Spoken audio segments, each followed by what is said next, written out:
death. He wouldn't be on board the McAfee anymore, the only place he'd ever thought of as home. But that was exactly why he had to save it.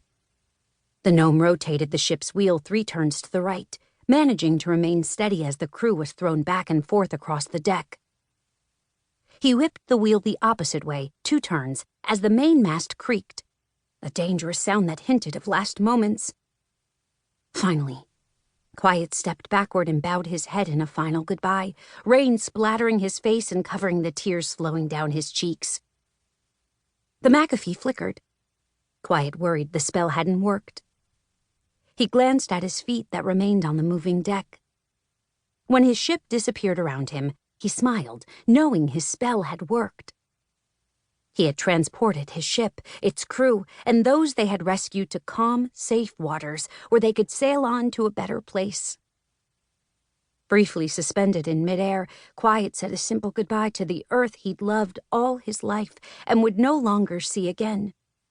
Then he plunged into the unforgiving waters of the North Sea to be swept up in the great storm. He could save an entire ship and its people, but ironically, not himself. Not if he was going to funnel all his power into ensuring the spell worked. And there was no reason to do anything unless it was done right. The exhaustion hit him as soon as he plunged into the freezing cold sea. Waves buried him and carried the gnome away. Chapter 3. The afterlife tasted like sand. To Quiet's surprise, his body still hurt after death. He thought he'd feel weightless, free, finally at peace. But instead, everything in his body screamed for his attention, especially his lungs. He rolled over onto his back, and that's when the eruption began.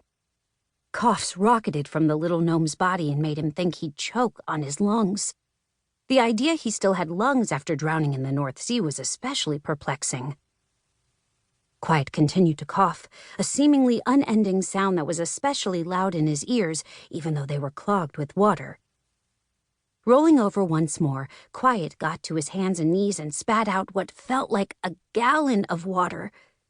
It filled his mouth and triggered his gag reflex.